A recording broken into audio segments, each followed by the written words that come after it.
And now stay tuned for the mystery program that is unique among all mystery programs. Because even when you know who's guilty, you always receive a startling surprise at the final curtain. In The Whistler.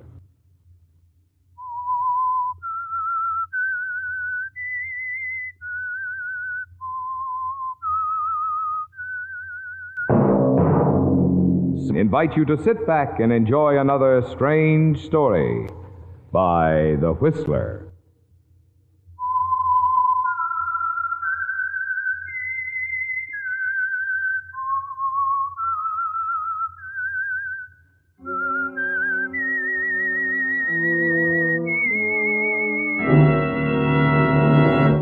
I am the Whistler, and I know many things, for I walk by night. I know many strange tales hidden in the hearts of men and women who have stepped into the shadows. Yes, I know the nameless terrors of which they dare not speak. And now for the Whistler's strange story, Blue Alibi.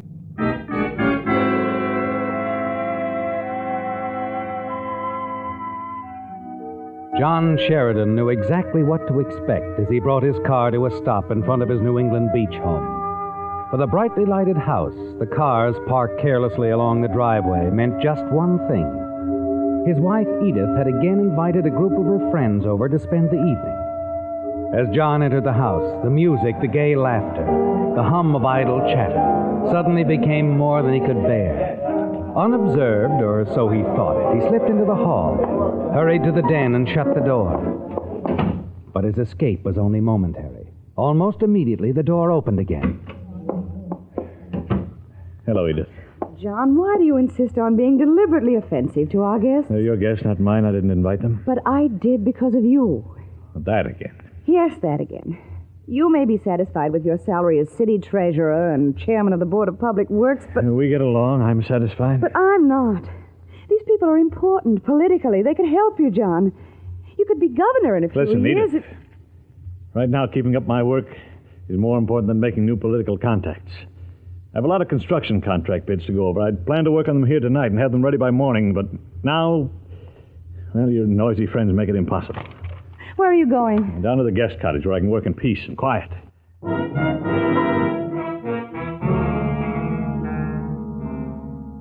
You leave the house, walk slowly down to the cottage near the beach, pleased with the way you've handled Edith.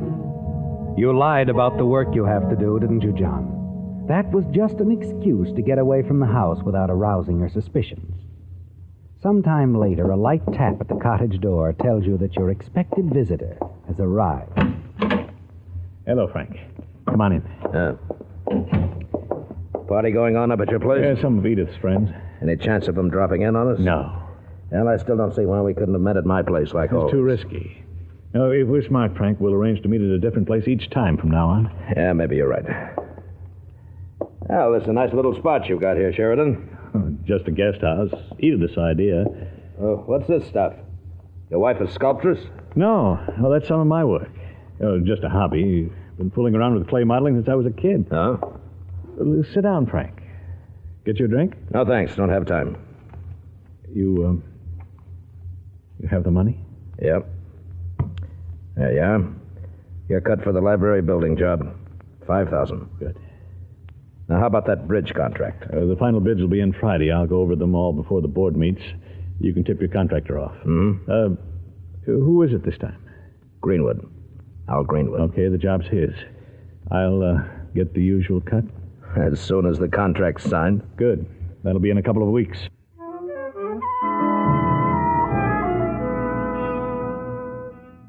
It's as simple as that, isn't it, John? You arrange it so that a few of Frank Devon's hand-picked contractors get most of the city construction jobs. And Frank's payoff is big and quick. After he leaves, you smile, open the package he left, and stuff the $5,000 into your wallet. But that smile freezes when suddenly you hear footsteps. You slip the wallet into your pocket just as the door opens. Edith, what are you doing here? Our guests were so overwhelmed with your graciousness, they left early. So I decided to go for a swim. John, How long have you and Frank Devon been mixed up in this crooked deal? What? Sorry, I couldn't help but overhear. I was coming down the back way when I heard voices. I see. John, you must be out of your mind. With a great career ahead of you, you get yourself involved with a gambling racketeer like Frank Devon, who's managed to link himself with a few shady contractors. How much has he given you? About $25,000. You're going to give it back. Every penny. I can't. I've only got about $15,000 left. I'll make up the other 10. How generous. Loosening up the purse strings at last, are you? John, you've got to break with Devon tomorrow, completely, permanently. It's not as simple as... If you don't, I'll go to the district attorney and tell him everything I know. That will involve me. Yes, that's right, John. I've worked hard to make you a success, and you can still be a success. Success? That's all you think about. Our marriage isn't a marriage to you anymore. It's just You're right. But you're the cause of it. I'm not a blind fool, you know. What do you mean? You know what I mean. Ann Allison, your secretary. And that's something else, John. You've got to discharge her and break with her as well as Devon. I'm tired of having my friends laugh at me behind my Now, back. look, Edith. I mean what I say, John. If you haven't told Frank Devon you're through and said your little farewells to Ann Allison by tomorrow night, I'll go to the district attorney. Tell him everything. Take your choice.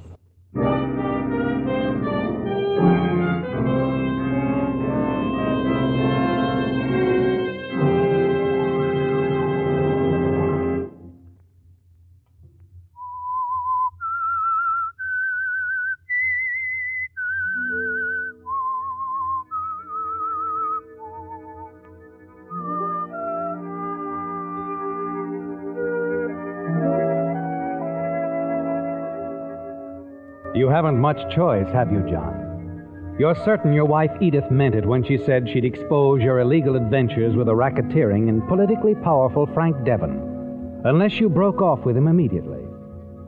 You don't want to give up all that easy money, do you? Not when Edith holds on to hers the way she does.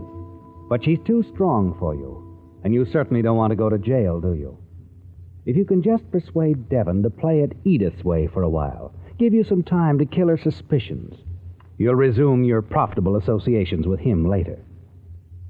The following evening, you phone him, arrange to meet him in the office of a mutual friend. Come on in, Sheridan. Hello, Frank. What's so important you couldn't tell me over the phone? Well, I'm in sort of a jam. I think I want to lay off for a while. My wife found out about our arrangement. How? Well, she was outside the beach cottage last night and heard everything we said. I should have had more sense than to meet you there in the first place. Okay, so your wife knows, so she'll keep her mouth shut. She won't. She'll have to. You think I'm going to sink 25 grand into this deal and then kiss it off just like that? No, I don't expect that, Frank. I've got the $25,000 right here, cash. Just like you gave it to me. Keep it. Yeah, but you don't understand. She'll go to the DA. She'll tell him everything. That would involve you, too. She knows that. Well. She's really nuts about you, isn't she? No, it's not that. Well, if she thinks that I'm going to let my number one boy at City Hall go, she's off her whirl. You're going to go right on handing out jobs the way I tell you, understand? I put that money back in your pocket and go home and make your wife behave. Now, Frank, listen to me. You listen to me. Greenwood gets that bridge construction just like we planned. And if the DA starts getting nosy all of a sudden, well, that's okay, too. Only you won't have to worry about your wife anymore. What do you mean? She'll be a widow. You're certain he means what he says, aren't you, John? Certain that Frank Devon won't hesitate to take any action he feels necessary to keep you in line, or quiet. And you know that with his connections he could arrange things very easily. Your only hope now is to prevent Edith from going to the district attorney, at least until you can figure some way to handle Frank. You've got to have time to think things out. You return to your home and find Edith in the library. You try and explain to her how impossible it is for you to simply tell Devon that you're through. Explain to her that above everything he's a racketeer with a powerful organization, that even her life might be in jeopardy. Assure her that you'll break with Devon if she'll just give you a little time. Finally, she agrees to give you until the end of the week. For the next few days, you think of one scheme after the other and reject each as impractical.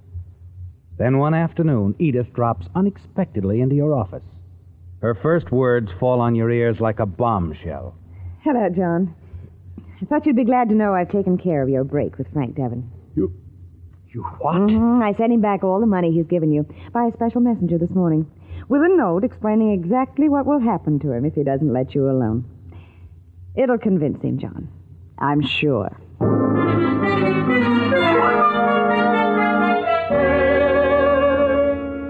After Edith leaves, you begin to realize that her action was a smart move.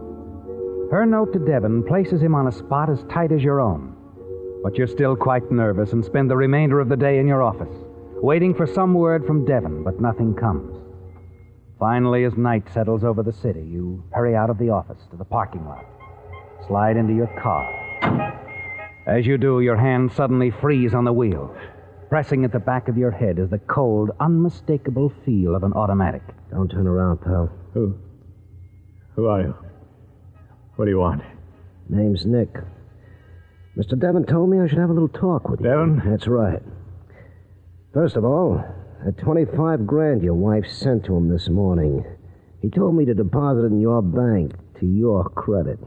That I did this afternoon. You what? No, That could be a little embarrassing to you, couldn't it?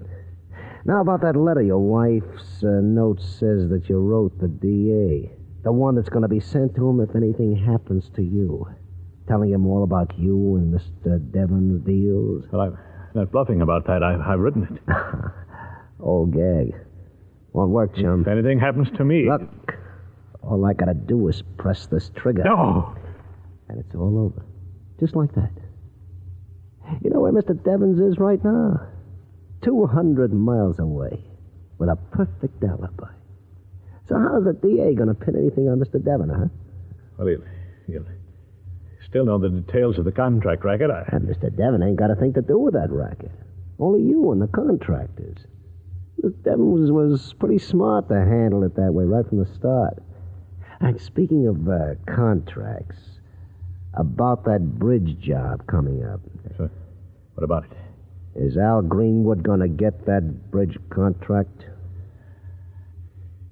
Yes, he'll get it. And your wife? She's going to keep quiet, ain't she? Yes, she'll keep quiet. She'll have to.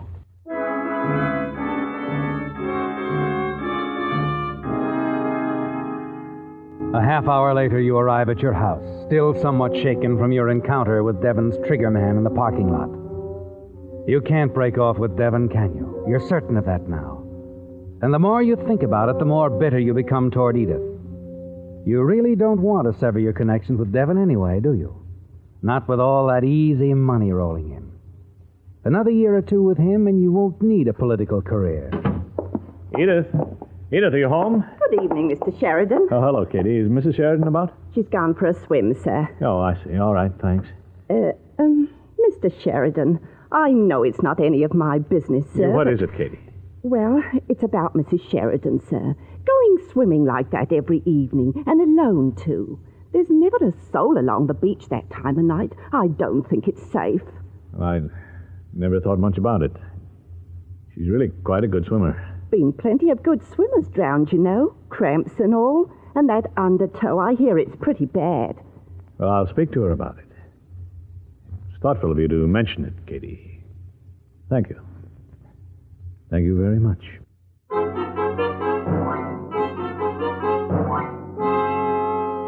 Yes, John, as Katie says, if something should happen to Edith, you could go right ahead with Devon, couldn't you? And you're tired of Edith's efficient management of your life. As Katie suggested, Edith could drown, couldn't she, John? An accident, and no one would suspect. Yes, but it won't be a simple matter to arrange. Edith's a good swimmer, and you wouldn't stand a chance of fighting her in the waves. Then your eyes fall on the small clay figure you've modeled, Gunwar's water-bearer, and the flicker of an idea stirs in your brain. You pick it up, stare at it for a moment, and then your gaze wanders to the half-open bathroom door, the tub beyond, the empty aluminum bucket in the corner.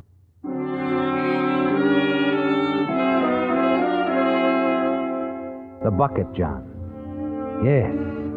Now you know exactly how you're going to do it, don't you? Edith will drown, but at the guest cottage, not at the beach.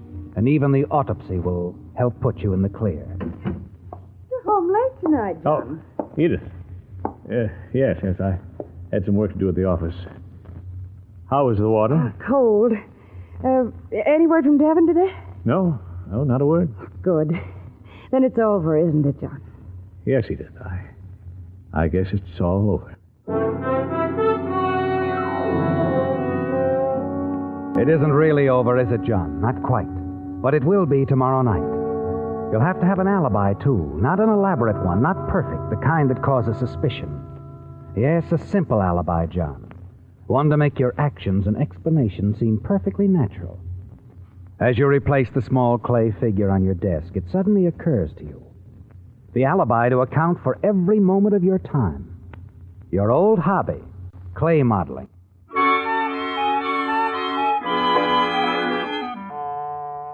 Early the following evening, over after-dinner coffee, you set your plan into motion. Edith seems surprised when you tell her you're going to take up your hobby again. A little puzzled, too. But she does seem pleased. It'll mean more work for you, Katie. Oh, I not so don't much mind, more. ma'am. It'll seem quite like old times again. Mr. Sheridan making them little statues. Old times. I've wondered. Well, anyway, I'm glad, John. I wondered what he was carrying in that package under his arm when he came home, ma'am. Well, I happened to drop into Galloway's art shop today, and we got to talking, and the next thing I knew, I'd bought a stock of supplies. Well, if you'll excuse me, Edith, I think I'll go down to the guest cottage. I'm anxious to get started. I used to get a big kick out of this. I don't blame you, John. You have real talent. What's the subject going to be? I haven't quite decided yet. Why don't you look in on me after your swim? You really want me to? Yes, why not? All right, John. I will. Fine. Oh, and Katie, if anyone calls, I don't want to be disturbed. I understand, sir.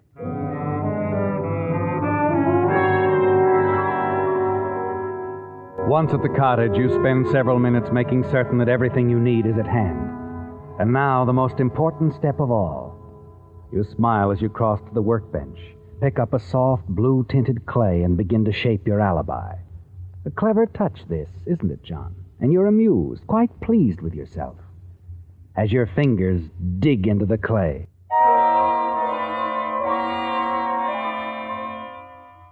It's almost 10 o'clock now.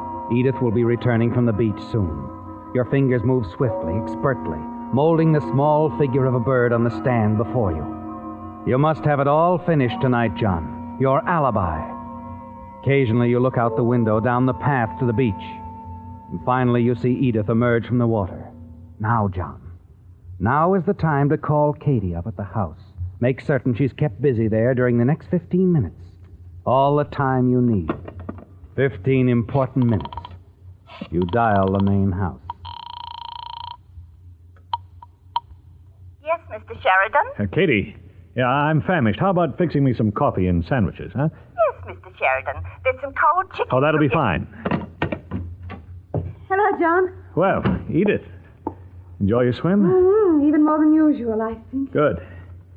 I just called Katie to make some sandwiches for us. Oh, that'll be nice. Well, how do you like it? Oh, this is splendid, John. I'm calling it the Blue Heron. I think it's the best you've ever done, really. Oh, thanks. Here, you look at it from this angle. Oh, yes. Yes, excellent. Her back is to you now, and you move quickly. Pin her arms to her side. John, what are you doing?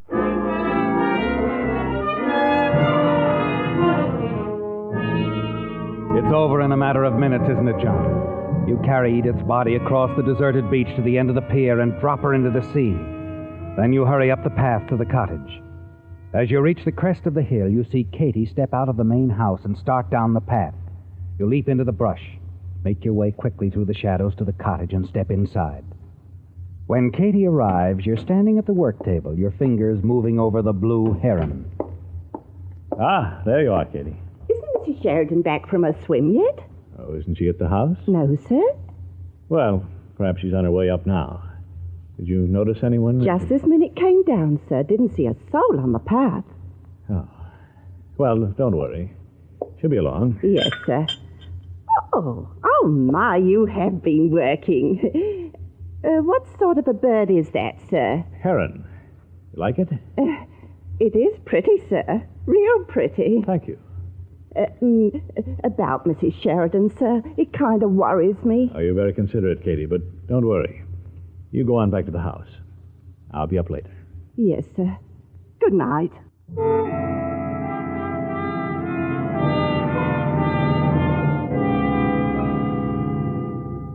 You wait another hour, then call the house. Ask Katie if Edith has returned. When she tells you Edith hasn't come back yet, you show concern. And minutes later, Katie joins you and goes with you to the beach, where you play the role of the worried husband. Finally, the two of you return to the house, call the police, give them the details of Edith's disappearance. Early the following morning, you're at the guest cottage when Katie ushers in Chief of Police Thompson. Oh, Mr. Sheridan, it's dreadful.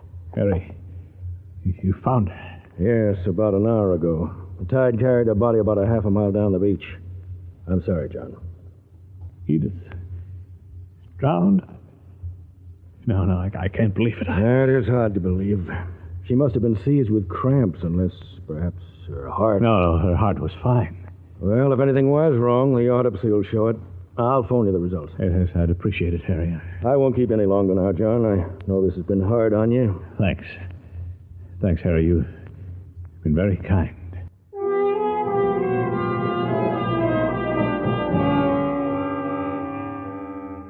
After Police Chief Thompson leaves, you breathe a sigh of relief. You're sure he doesn't suspect a thing. Nevertheless, you'll be glad when the autopsy is over and the case is officially closed. When the chief hasn't called, after a couple of hours, you begin to grow restless and pace the floor. And finally... Hello? John? Oh, yes, Harry. It looks like we were right. The autopsy shows your wife probably drowned as a result of cramps. No marks on the body. Seawater in her lungs.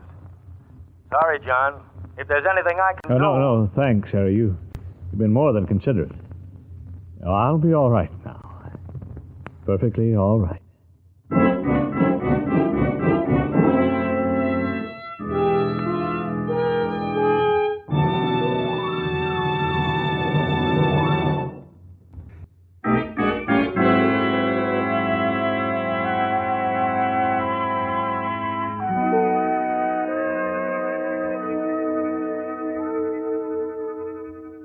Well, John, it's over, isn't it? Your wife, Edith, is dead, an accidental drowning, and no one suspects that you had anything to do with it. The police have come and gone. They've accepted your story, and now the autopsy proves Edith's death was caused by drowning. You're certain you're in the clear. Yes, you're free to continue with Frank Devon, free of Edith, the way that she was running your life. During the remainder of the day, you play the role of the grief-stricken husband, accept the condolences of your friends. And then early that evening, you have another caller, Chief of Police Thompson. Oh, you back again, Harry? Sometimes I'm pretty hard to get rid of, John. Oh, sit down. What's on your mind? Just a couple of more questions. You say you were at the guest cottage last night between the hours of 8 and 11? Yes, that's right. You didn't leave the cottage at all? No, I was in the cottage all evening, working. My hobby, you know.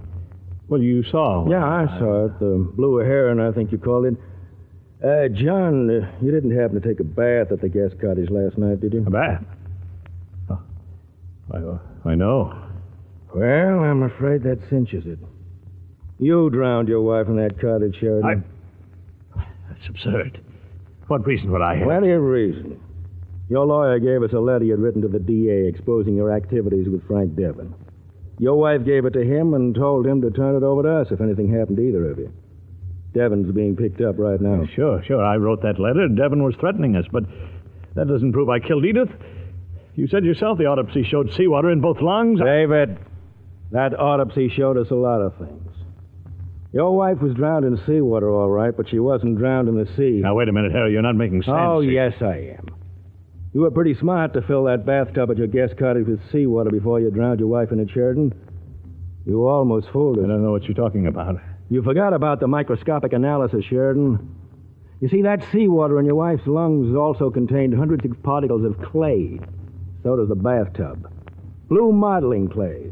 The same blue clay you bought at Galloway's shop yesterday. But Harry, I didn't. There's only one way that clay could have gotten into your wife's lungs. It washed off your hands while you were holding her under the water.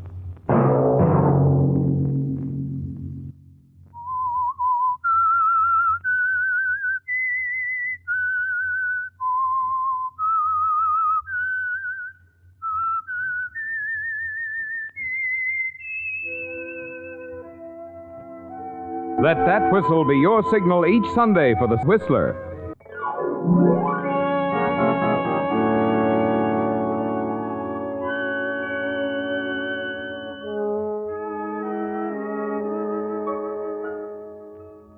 Featured in tonight's story were Bill Foreman, Willard Waterman, Mary Lansing, and William Conrad. The Whistler was produced and directed by George W. Allen, with story by Nancy Cleveland, music by Wilbur Hatch, and was transmitted to our troops overseas by the Armed Forces Radio Service. The Whistler is entirely fictional, and all characters portrayed on The Whistler are also fictional. Any similarity of names or resemblance to persons living or dead is purely coincidental. Remember, at this same time next Sunday, another strange tale by The Whistler. Marvin Miller speaking. This is CBS, the Columbia Broadcasting System.